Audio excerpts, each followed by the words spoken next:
Real quick about your offensive line. Obviously, lost Earl, but you seem to have some pretty good depth there, and maybe some developing depth or emerging depth. What do you make of that right now? How it looks? We're 2 practices in with a couple of the brand new guys, and your first reaction is positive towards Spence and Logan. Kobe Baines is developing really, really well. You got to remember, he wasn't even here for fall camp last at the end of last year there, and so his developmental days are really far ahead of him in our program. And I've said it before in here, and I say to our guys all the time, there's really 2 times a year where as football players you have a chance to develop the most, and that's spring football, fall camp. And so those 3 guys are, have done a good job. And then to your point about, you lose Earl, you have, Marge, who played a pretty decent amount of reps last year to come in.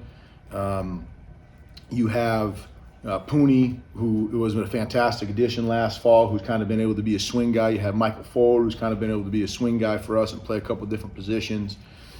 And then the addition, the younger guys of Livingston and Baker and their growth. And then, Calvin being local, first impression of him has been fantastic as well. I don't know if I'm missing anybody. I hate naming names because I feel like I always miss somebody. But to your point and your question, it's as good of depth that we've had since we've been here for sure. Which is what we wanted to do, was that I know Coach has said this, and you've heard this from other coaches, it's been a point of emphasis in recruiting and what we're trying to do. So you feel like you're not married to returning the starters to exactly where they were? You're willing to Absolutely not. So I tell our guys every day, the assumption that they can make is that their role in the program is the same.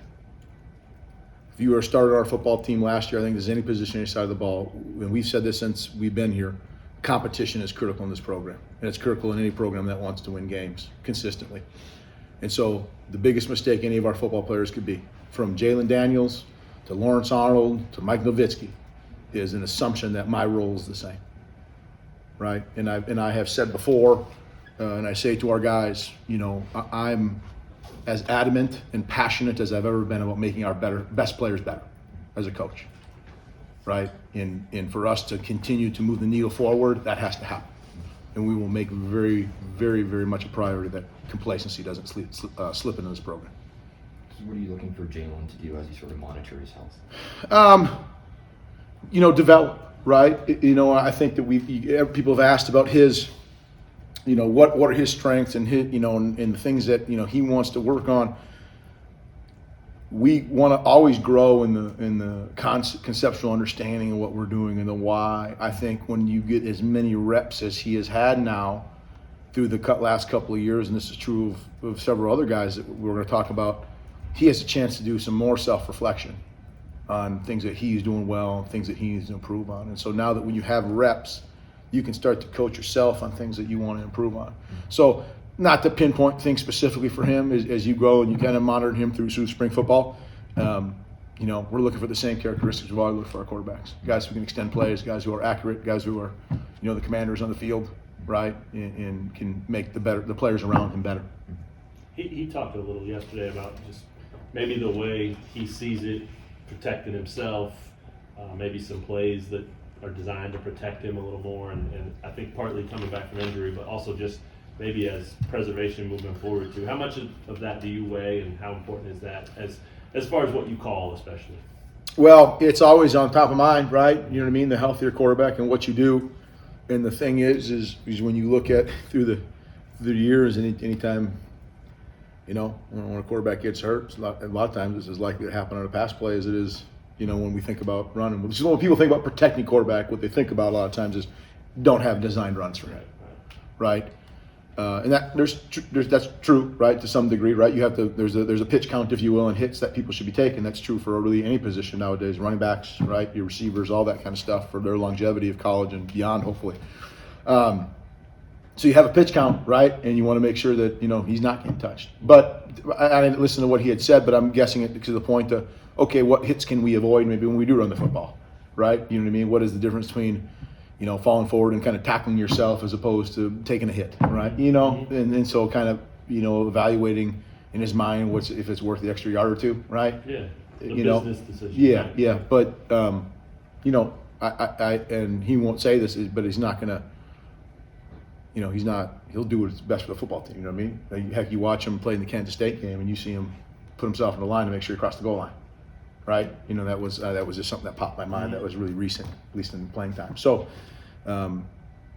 he just needs to continue developing, right? Going through spring football, fall camp. Did you change how you called it when he came back last year? Maybe a little bit, you know what I mean? Yeah, you have to some degree, right? But you also got to look at the game and say, here's what's necessary to win it, right? Got it. You have to do that. Here's what's necessary to win it. And I'll just use the Super Bowl as a great example.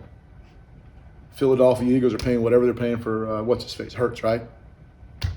He run the ball. I don't know how many times they ran quarterback sneak and quarterback draw on third and long. I'm like, and they're, I know it's the Super Bowl, so they're going what it takes to win it. Right. But I've said this a million times. I'll say it a million more. Our players are our system. What are they good at? Those are the things that we should be doing. Jalen is an excellent athlete, right? He should do athletic things.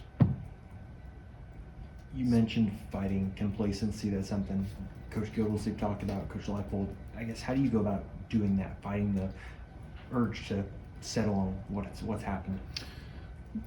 First of all, is being very intentional about communicating to people what complacency is, right? Being very intentional about the things that you are doing in your program, right? And then really, really focusing on the small things, right? The little minute details. Because those are the things that are easy to let slide, especially with your best players.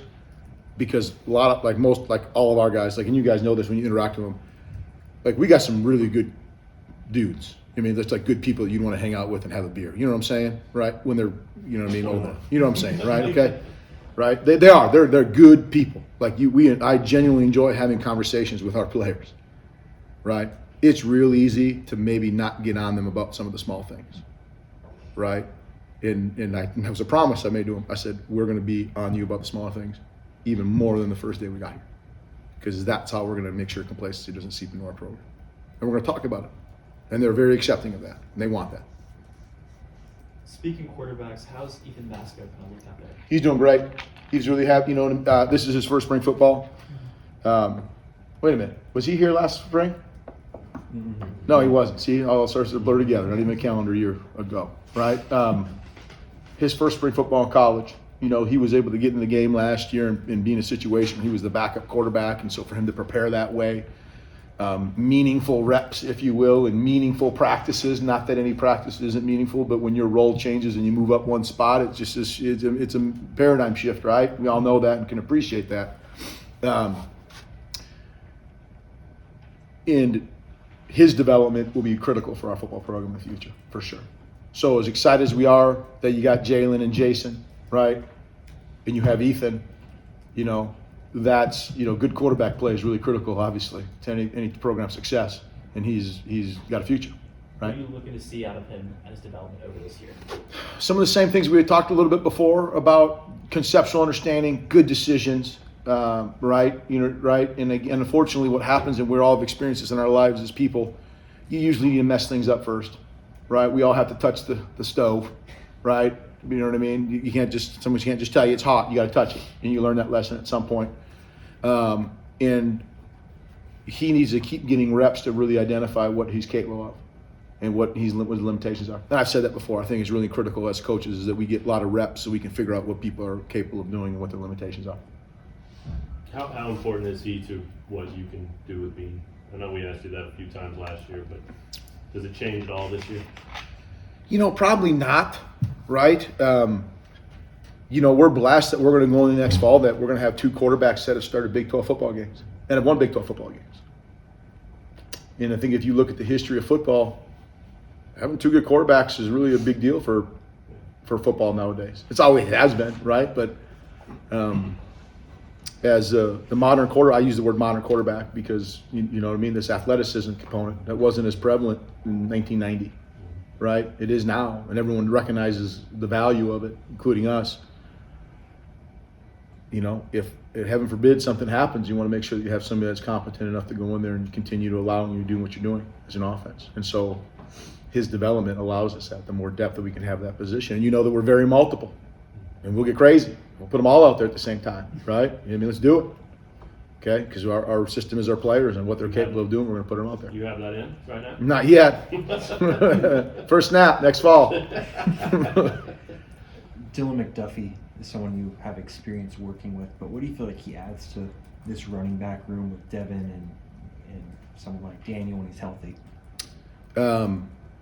One, his reliability, dependability. He's got fantastic practice habits, and obviously we knew that from before. And he's been here in 2 practices, just taking right over, doing that again, and hasn't missed a beat with it. He's got a running style that is very complementary. It's physical, right? Okay, and it's downhill. He's powerful like a running back should be. So he will add some much needed depth to a very important position in any offense. But we expect him to be very reliable and dependable with his ability to prepare and perform on the field. You know what I mean? From a standpoint of knowing what to do and health-wise. It's really impressive to him. And I gave him a shout out the other day in our unit meeting for his first practice because he's repping a lot. And as you know, we're very multiple. And if you're not serious about football, it can be overwhelming to what we do before a ball is snapped on offense. From playing fast to motions and personnel, and he, without skipping a beat, jumped in and just taking a bunch of reps and not messing them up. This is the first time you guys have had early enrollees. So for you on Yeah. offense with Jaden, Saraz, and Calvin, what do you look for in a first spring practice when these guys are 17? Daily growth. I just grabbed some of them afterwards. I said the goal is that you just don't make the same mistake the next practice that you made in the first one, because like we said, you're going to touch the stove, you're going to make a mistake, you're going to run the wrong route, you're going to go the wrong direction, whatever it might be. So the reps that you get to learn from them and grow from them, and then the next day that we go to practice, you just don't make the same one. And one thing that's been really good for us is because we have some newer guys that we're trying to develop along. But we also have, as you all point out, and I do too, that we have a lot of guys coming back. So who should suffer in terms of when you're trying to install things? Do you slow it down for the older guys and help the new guys catch up, or do you kind of, let's just speed up so our older guys get, they keep growing, and then the young guys just got to kind of figure it out. So what we've been able to do is we're getting even more reps in practice and using more huddles, and we're changing and tweaking the install for them to kind of have, your entry level Jayhawk offense to, and then we got graduate level Jayhawk offense on the other side of the field. So it's been really good, and I've been impressed with all of them. We spent a lot of last spring talking about installing the offense, Mhm. right? Your first spring. So for you as an offense this time around, I guess what's kind of the focus or the big goal you like to accomplish? We have about 8 spring objectives, and then I won't rattle them all off because you could assume what a lot of them are. But we have to continue, and I said this a little bit earlier. Our best players have to get better, right? Now, I'm not saying that we don't, maybe the guys who didn't play as much last year, right, in terms of their development, that's not going to get stymied. But we need to make sure that every football player in our program just continues to get better at what they're doing. And one of the things that we did as guys came back from break, because we sat down and had a meeting with them and said, "What's the next step for you?" Okay, and the next step for the person like Mason Fairchild is different than the next step for a person like Trevor Cardell. I'll just use the tight ends as an example because that's the group I work with. Mason Fairchild's next step is to be a 2-time all-conference player, right? And hopefully play football beyond college in the NFL. And so we go, what does that look like for you? What do you need to do on film? What do you need to do physically, mentally, emotionally to make that happen? Trevor Cardell's next step is to be able to get in the field consistently and play from 15 to 70 snaps a game, right? What does it look like for that to happen for him? Right, and so we try to lay that out for the players, and so that they understand what to do. Because again, you're different than him, and although you might all have the goals of wanting to play, right, and play beyond college, you're at different points of where that's at. And so we try to map it out for them a little bit, make sure they understand how we view it as coaches. And maybe Sleeve talked about this, but we have the guys identify their outcome goals as an individual, and then we go through their process goals, which is we're very much a process-oriented program. To make sure that they know exactly what they need to do on a weekly basis to kind of reach those goals, right? Again, it might be for somebody, they want to play more. They want to go from playing 5 snaps a game to 40. Okay, what does that look like? What do they need to consistently show on film, right? And what kind of actions are they going to take in the offseason to make that occur? So does that answer that question? Yeah, for sure. Hey, Andy, I know you said that maybe Nowitzki is a guy that could get his reps cut back so you can see other guys at center. Who are some of those other guys at center that you're looking at? Pooney, Michael Ford are the 2 guys that have been playing the most there right now. They've been doing a great job. It's been awesome. And I told Dirk, hope you're listening, Mike. Better watch out. He got a lot of snaps under his belt, and I use him all the time as an example. He sits over there. That's why I look over there. Because Mike's, he's played a lot of college football. You know what I mean? Like he's going into super senior year, right? Is that right? I think he started since he was a freshman. That's a lot of football. By the end of it, he might lead the world in NCAA college reps. And he's in a totally different spot than somebody who's just showed up, right? So when I talk about how we do things and what we do. So those two guys have done a great job snapping. And then, when you walk in practice and you look at Logan Brown and Spencer, they stand out. Mm-hmm. What have you seen? What do you expect from them? I see, one, Spencer being an enormous human being, right? Okay, which is great to look at. Okay, beautiful creature. And then you see Logan and his athleticism, right, and what they do out there in the field as they come in. Again, I'm really been pleased with all the offensive players in the two practices that are new to the program. Really sometimes, right, we all know you can look at somebody, maybe there's a concern initially one way or the other. I have none of that towards our guys, right? They'll all develop into being, I think, productive players for us. One more. With Calvin, how important for a kid like that to get in early, and how's he looked so far? He looks great. Calvin's doing awesome. He, like I said, he is on a great path. You know what I mean, for his college football program. And when you talk about how important it is to be early, and I just personally I get so torn on that because here I'm in the chair I sit. I kind of want to. Sometimes you want to be selfish because you want them to come in, and you know that they can grow so much in this spring football.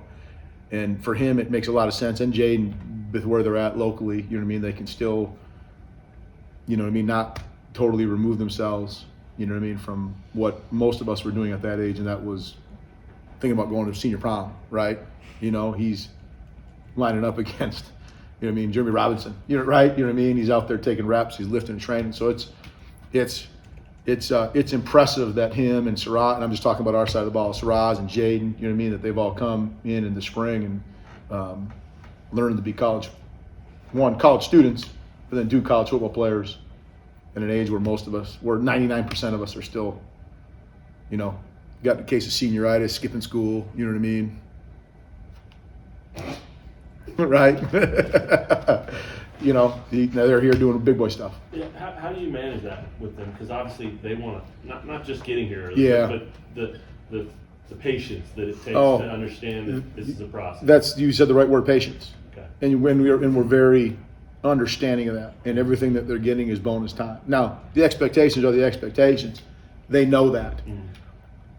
When people come into a program, I think one of the hardest things people have a hard time adapting to, especially at least at a program where we have accountability for so many things, is that they've never been held accountable to so many different people, to academic people, tutors, teachers, right, to coaches, position coordinators, head guy, right, to strength coaches, you know what I mean, to nutrition staffs, right? Okay, so there's so many people that are asked to be accountable for things. It's just all of a sudden, and it's really healthy, it's good, but it's almost like you have to welcome that in your life. You have to be like, because they're so used to, again, they're going to their senior year of high school. If you can all remember, again, my senior year of high school, I spent most of it in the lobby screwing around. You know what I mean? Okay, and anyone from Litchfield High School would tell you that, right? I'm a legend there. I think they have a wall in the lobby there for me, right? But because I never went to class, okay, which is still messed up, right? But like now they're here and they're like, you got to be here this time, you got to be here this time, you got to be here this time, you got to do this, right? And they have all just handled it really, really well. It's impressive how they've all been able to do it. But patience, you got to have patience, and a nurturing mentality as though they're your own children. And they do too, right? Yeah, absolutely they do. Yeah. And we just walk through it and we say, because they're coming with, and they should have high expectations. And at some point in the process, they're going to go and they're going to be like, man, the other guys in this team are like 4 or 5 years older than me. And how much physically more developed and mentally and all those sort of things. And all of a sudden, I don't want to say they're intimidated because they're not, but it can be overwhelming.